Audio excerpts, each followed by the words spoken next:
You have questions, we have answers. This is Jane Muller. And this is Ken Muller. Welcome to our show, all about real estate with Ken and Jane. Today, Jane, we have our special guest, Jack Levitt, the president of the East Brunswick Education Foundation, known as the EBEF. The foundation is a voluntary organization that was established in 1993 that provides grants to the schools for the East Brunswick School District. And to date, almost $3 million of grant funds have been distributed. That's just an amazing feat. We know how real estate, home values, and schools go hand in hand, so nothing can be more important than education. So, Jack, welcome to our show. Thanks, Ken. Good to see you, Jane. It's good to see you. It's awesome to see you, too, yeah. Jack, so give the listeners some background info, how the foundation works, how it's set up, how it runs, how you raise all this fabulous money for the schools. Sure. I have the best job in the world as the president of the East Brunswick Education Foundation. We do two things. We raise money and we give it away. The community is very generous in the way they support us. We have fundraisers throughout the year. We have sponsors throughout the year for our big events. And we have teachers and administrators who have creative ideas that allow them to ask us for money for things that aren't included in the school budget. So our motto is that we try to always find a way to yes. When somebody asks us for money, we try to find a way to give it to them, as opposed to other organizations that are grant awarding that have budgets and other kinds of constraints that have to say no pretty often. We pride ourselves on not saying no very much. Wow, that's great. Yeah. So in terms of the money that's allocated, because like in East Brunswick, there's a bunch of elementary schools. Mm-hmm. There's eight elementary schools, the junior high, the middle school, and the high school. So how is it determined? Do you give the funds to the board and the board appropriates it, or you decide how the money goes or where the money goes? No. We decide it all. We are a separate entity from the Board of Education. We're a 501c3 corporation, and it depends on who asks for money. Any teacher, any administrator is allowed to ask for money at any time during the year. Elementary schools have a certain amount they can ask for. Upper schools have a different amount they can ask for. And twice a year, we give away big grants for up to $7,500 or more to any one requester. So we don't give the money to the board. We give the money, we actually purchase anything the teacher wants and have it delivered to their classroom within 2 days of approving the grant. I remember back in the COVID just started, right? Suddenly, East Brunswick closed down the school before the state shut down because there was a rumor a resident in East Brunswick had a COVID. But turns out she is from East Brunswick, but she didn't live in East Brunswick that period. So nevertheless, the East Brunswick school decided to shut the school to protect our kids, which is I'm grateful. And immediately, I think the school changed to the online. Mm-hmm. And at that time, our organization be a great support and the driving force behind it to ensure the teacher have what they need to help our kids. Yeah, we actually got together very quickly, and we decided that any teacher who is turning their home into a classroom may need supplies or other things. So we offered a grant for $300 to any teacher who asked for it. We gave away, I believe, 90 of those grants, close to $30,000 for teachers during COVID, just to have a background screen or supplies so they could teach math and demonstrate on camera and things like that. They really rose to the occasion, and we were glad to be able to support them. Yeah, that was a great effort, especially that was like a no prepared time, right? Just like at 3:30 in the afternoon, we got the voicemail and said the school closed tomorrow, and immediately they changed to the online mode. I think our organization did a great job. It went smoothly. I mean, there was hardly any glitch whatsoever. It's like one day you're physically present in school, the next day they're switching to online, and it worked very, very well. Yeah, we'll have to thank to the school and our organization and make it possible. Yeah. No, the administration reacted really well. Very quick. Yeah. Everybody, I mean, given the circumstances, nothing's perfect, but they really were able to pivot very quickly. Yes. Yeah, and we're really blessed to have the foundation as a source of funds and grants for that extra, even though the school system does a phenomenal job just having that extra support by your foundation, it really makes a world of difference. Yeah, I think our foundation supports a lot of programs which is otherwise not funded by the taxpayer money. Absolutely. The school budgets are set and, they are constrained by, different factors. Yeah. So anything that's outside the budget, we don't want teachers to say, wow, this would be a great idea, but I can't do it because I have no money. We provide that gap. And East Brunswick has such great teachers. They're always coming up with great ways to use technology or just different kinds of programming that make being in the classroom interesting. Yeah, sometimes when we do the event, right, teachers come to our booth and thank the association and said because your donation, the association donation, they can make it possible. Foundation, and make it possible. Sorry, not the association, foundation. And especially last time, the German teacher came to our booth and said, that's really great. Yeah, that's so good to see the hard work, paid it off. Yeah. So, Jack, in your opinion, how can, for parents listening from all of Central Jersey, if they want to improve the quality of the education system in their particular district, what would you recommend for how they can get involved or what they should do to help bring up the education standards? That's a great question.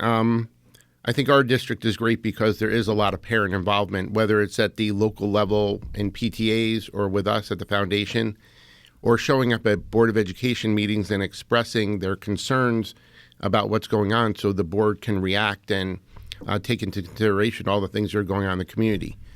Obviously, you have to get out there and vote and make sure you have the right Board of Education members because they're the ones who guide the decision-making in the schools. But the more engaged you can be in your child's education, the better it's going to be.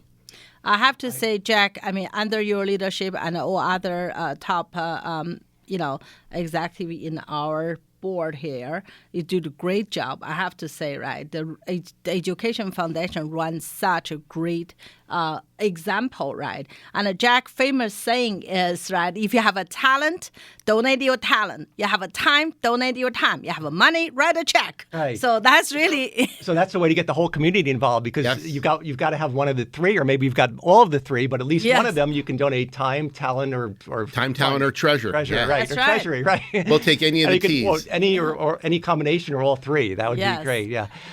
Let's talk about some of the fundraising, like in the recent years. What some of the, if you can recall, what some of the grants have gone to for some of the East Brunswick schools. I know we touched upon it a little bit, but if you want to expand on that. Wow, I could think of some incredible grants that we've done. It's interesting because for a while we were seeing a lot of grants for technology because technology is such a big thing. I got some pictures yesterday of a classroom at our junior high school playing board games because the biology teacher found a board game on evolution and it depicted the process of evolution. So all the kids, there were 10 board games set up or however many there were, and kids were actually playing. It wasn't technology. It was the old-fashioned way of putting pieces on a board, which was amazing to me to see yes. that. Last week, I had the opportunity to take part in this incredible grant. 2 teachers, again, at our junior high school, found a story of a gentleman, I believe he was a newscaster down in the South, who found out he had MS. And he decided that he was going to do something good. And he created this program called the Butterfly Effect. He said his thought was, if you give a child some money to do something good, mm-hmm. the impact will have multiplying effects. So they came to us right before the pandemic and said they want to try this. They want to give a $50 grant to students to go do something good. If they apply with a project they want to do, we would give them $50. And last year they did this, and I guess there were about 40 students, and the projects were amazing. This year they came back, advertised the same program. 100 students came wow. back. We gave out $5,000 in gift cards last week for programs for seniors, for homeless, for animals, for the community, just to do good and to try to make things better. So we're talking about 7th, 8th, and 9th graders who are going out there with the mindset that they want to make the world better. It was just incredible to be part of. And I have the privilege of being able to speak at their I guess, end of project graduation ceremony or whatever you want to call it. So I'm really excited about that. That's so great, Yeah, I mean, it takes a village to raise a child. It does. And that's really, I mean, each town, each community, I mean, I'm so glad that people, parents and residents get together and to bring up the youngsters, helping them to develop, the good character and the skills. And instilling a sense of value of community service. I mean, Yes. it's one thing to educate bright and, expose them and educate them and make them,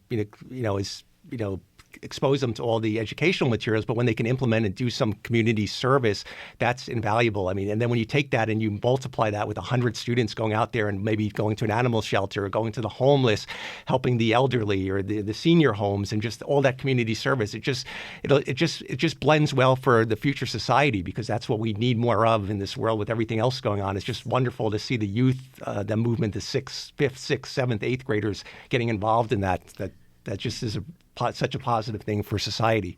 And I have to say that I may be a little bit biased, but I believe that East Brunswick does an excellent job of this. Our motto is excellence in academics, Yes. The arts and athletics, but they really work on building the entire student to get them ready to go out into the world. It's not that they're just trying to get somebody who's going to get straight A's and 1600s on their SATs. They're really building the best, well-rounded students to go out there and thrive. And I've seen it happen. I have 2 of them who are doing it right now. Yeah, fantastic. I have a lot of clients, right? Their children, they not only do community work during the high school so they can write on the application. No. Even now, the adults, right, they still give back to the community. They still be a good citizen and do their best. Yes. Yeah. It's amazing to see that, these kids become great adults. Absolutely. Yeah. What's the upcoming events we have for the Education So Foundation? parents want to get involved, and listeners out there, we always can use more grants, more help, one of those 3 things. So let's...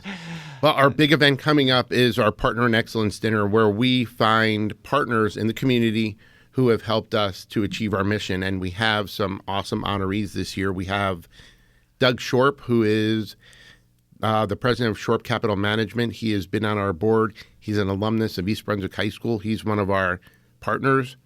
We have Dr. Joyce Boley, who's the assistant superintendent and has been by our side through her various roles in the district.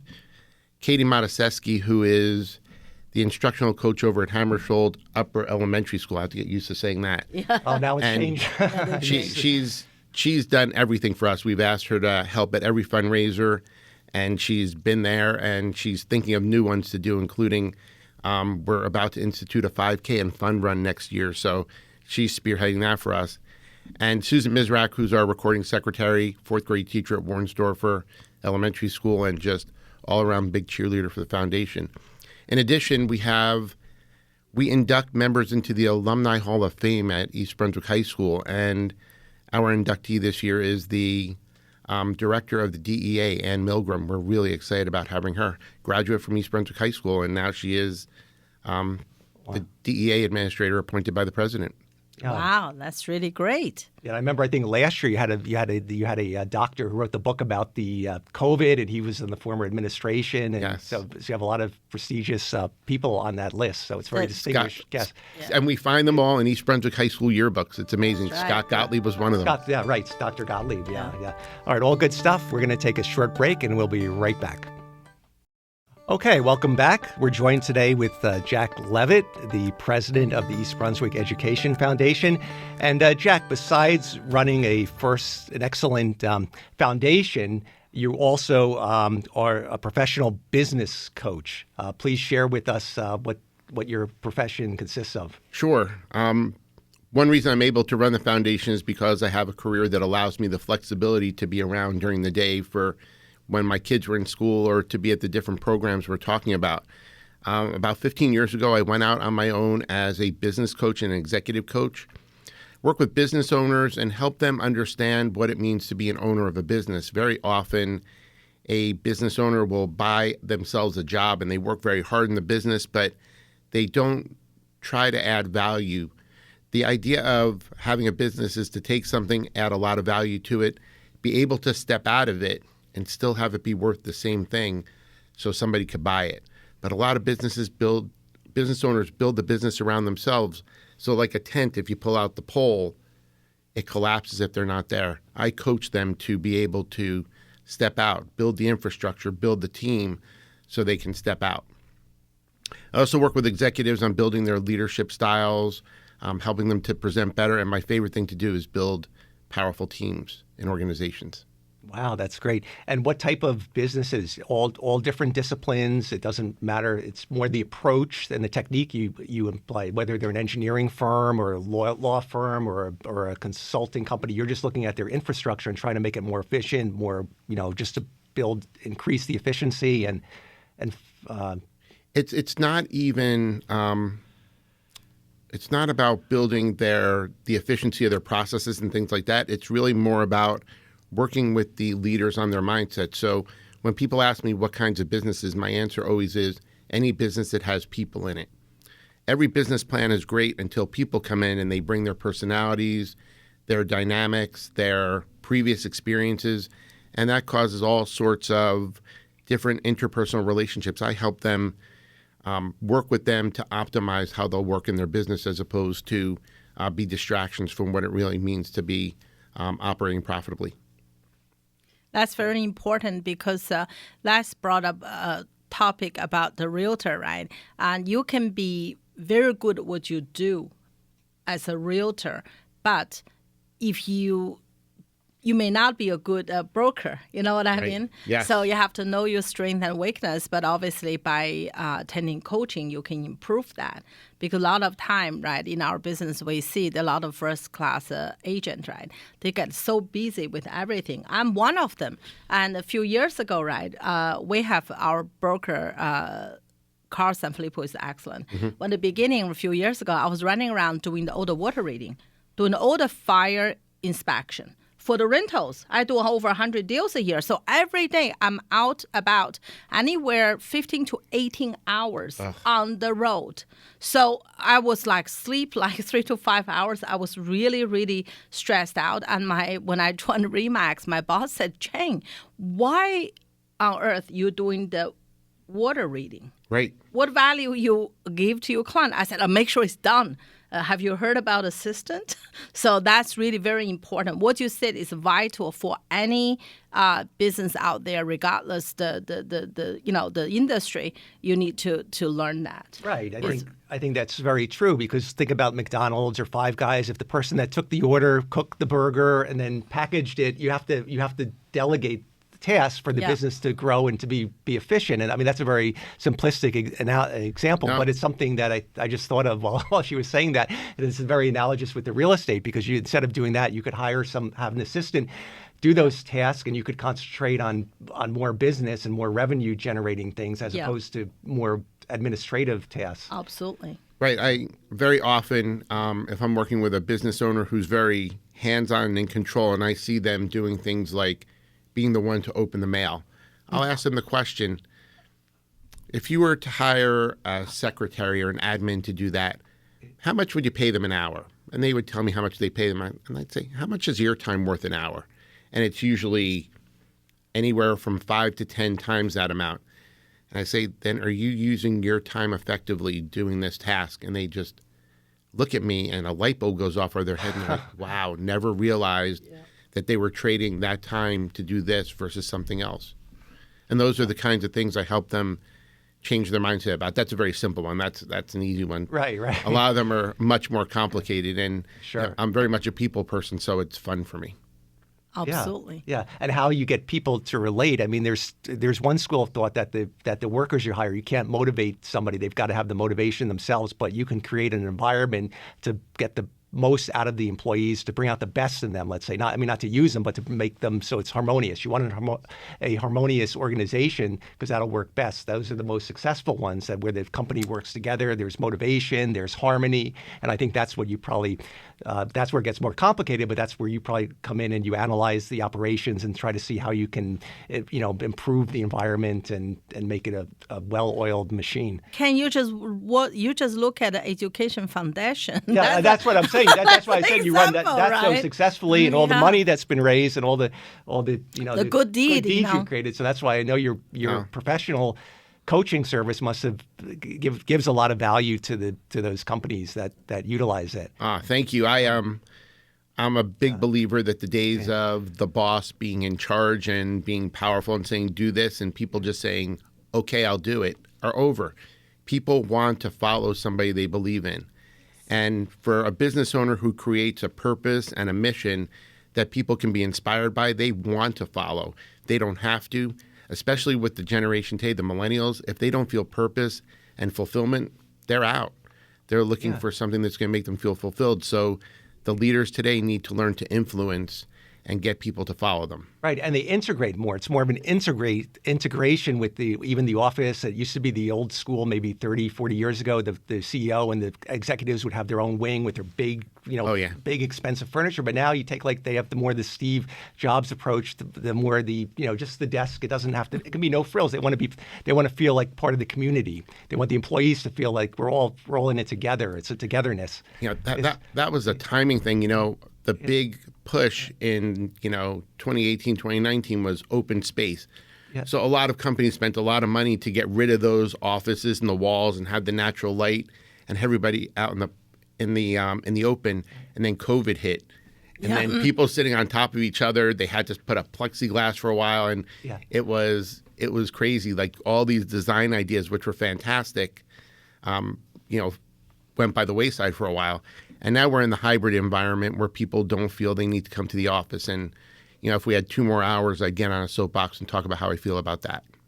Right. Yeah, there is something to be said for people coming together. We are still a people society, and it's gone to the other extreme. And although Zoom and things like that are very useful and technology is great, but there's still something to be said for togetherness. We want to, whether it be worshiping or sports events or work, there's a sense people need to be with other people. You can't be in one place on a computer screen, even if it's not the same effect as being physically present with your coworkers. It's not natural. Yeah. Only one person talking at a time. Everybody's so polite. You can't have a really healthy, constructive conversation when people are like that. And people can't just pop in and talk to each other. They have to make an appointment and make sure they're available on Zoom. And the spontaneity of being able to collaborate is gone, and it needs to come back. Yes, absolutely. So, Jack, if any of the listeners out there would like to get in touch with you for business consulting services, can you please share your contact info? Sure. My business's name is Levitt Executive Advisors, and my email address is long, Jack@Levitt Executive Advisors, ORS at the end.